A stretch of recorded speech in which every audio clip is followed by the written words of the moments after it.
법원은 개인회생 절차 개시의 신청이 있은 경우 필요하다고 인정하는 때에는 이해관계인, 이 이해관계인에는 채무자도 포함이 되고 실질적으로 실무에서 중지명령이나 금지명령 신청은 거의 채무자가 합니다.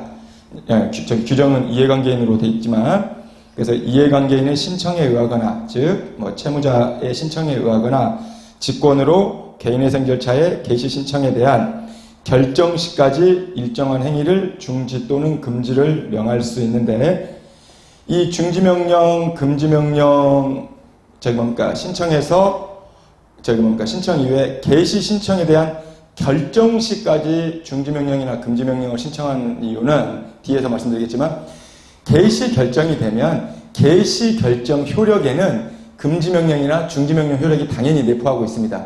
그렇기 때문에 개인회생 신청 당시에서 개시 결정 시까지 중지 또는 금지를 시키는 거고, 개시 결정이 나오면 당연히 개시 결정 효력 내에 중지명령이나 금지명령 효력이 있습니다. 인가 결정 시까지. 그리고 인가 이후에는 지난 시간에도 말씀드렸다시피 가압류나 기존에 들어와 있는 보전 처분이나 강제 집행은 당연 실효입니다.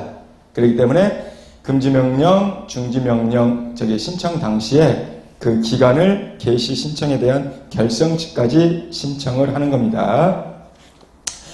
추가 내용 들어가시기 전에 금지명령, 중지명령 신청서 양식을 간략하게 한번 보고 말씀을 드리겠습니다. 교재 266페이지 한번 보시죠.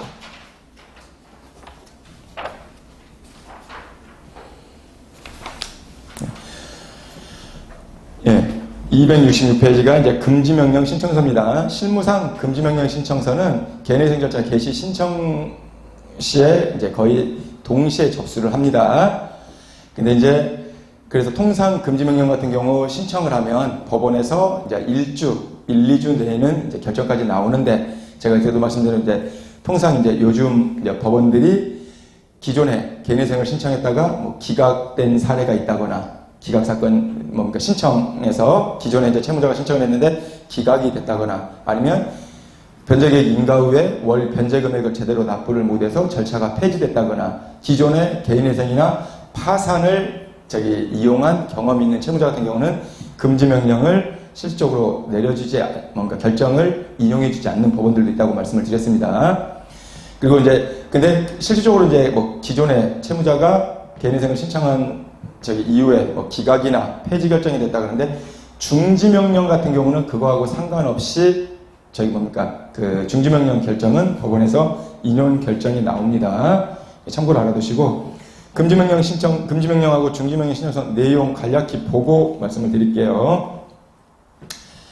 이제 실적으로 금지명령 신청서 같은 경우는 말 그대로 서면 신청 같은 경우는 신청서하고 동시에 접수하다 보니까 사건 부호는 별도로 나와 있지 않겠죠. 그래서 그 사건 부호는 제외하고 공란으로 놔두고 서면 신청을 할 때는, 근데 보통 저희가 전자 신청을 할 때는 신청서를 개인회생 절차 개시 신청서를 접수하면 곧바로 사건 번호가 부여됩니다. 그러고 나서 그 사건 번호 받아서 사건 번호까지 전체 기재하고 전자로는 금지명령 신청을 바로 넣어주는 게 통상 전자로 신청할 때는 그렇게 진행하시는 거고, 만약에 서면으로 신청할 때는 개인회생 절차 개시 신청서하고 그다음에 그 금지명령 신청서를 동시에 접수를 하는데, 아직 사건 번호가 부여가 된 게 아니기 때문에 사건 부호란에는 공란으로 해서 접수하셔도 통상 그렇게 접수를 합니다. 그러면 금지명령 신청서의 신청 취지를 보면, 신청이 즉 채무자에 대한 이 법원 2020, 이거는 접수 연도죠. 2020 개인회생 사건에 관하여 개인회생 절차의 개시 신청에 대한 결정이 있을 때까지 다음에 각 절차 또는 행위를 금지한다. 왜 신청 취지의 개인회생 절차의 개시 신청에 대한 결정 시까지인지 말씀드렸죠. 어차피 개시 결정이 나오면 개시 결정에는 금지명령, 중지명령 효력이 당연히 내포되어 있기 때문에 금지명령이나 중지명령은 개시 신청에 대한 결정 시까지 법원에서 결정을 받으면 됩니다. 첫 번째, 개인회생 채권에 기하여 뭐 채무자 소유의 뭐 유체동산이나 신청인이 채무자가 사용자로부터 매월 지급받을 급료, 뭐 수당, 상여금 및 뭐 퇴직금에 대하여 하는 이제 강제집행이라든지 보존처분을 금지하고, 두 번째, 개인회생 채권을 변제받거나 변제를 요구하는 일체의 행위, 어떻게 보면 추심이나 독촉 행위까지도 금지가 되는 겁니다. 다만 소송행위를 제한한다. 그러니까 소재 채권자의 소송행위 자체를 막을 수는 없습니다. 그래서 이제 보시면 신청 원인에, 그러니까 이것도 어떻게 금지명령이나 중지명령이나 법원에도 이것도 정형화된 양식입니다. 거의.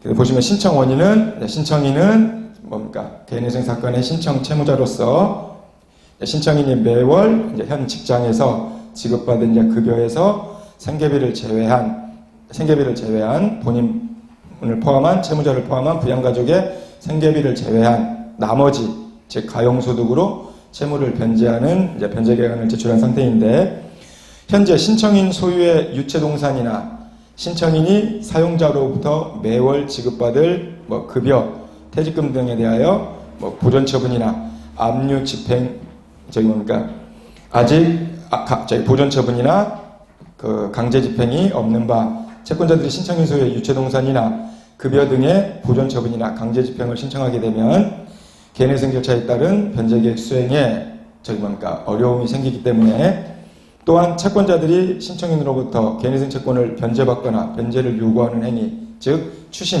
독촉 행위를 할 경우 채권자 간에 형평을 해하게 되며 신청인의 정상적인 생활에도 이제 지장을 초래하게 될 것이기 때문에, 따라서 신청인은 신청인 소유의 유체동산과 급여, 퇴직금에 대한 강제집행이나 보존처분, 개인회생 채권의 변제를 요구하는 행위를 금지시켜야 할 필요가 있으므로 채무자 회생 및 파산에 관한 법률의 593조 1항에 근거하여 금지명령 신청을 하게 되는데, 법원에서 통상 금지명령 결정을 내리면 개인회생 채권자 목록상의 각 채권자들하고 채무자한테 송달을 시킵니다.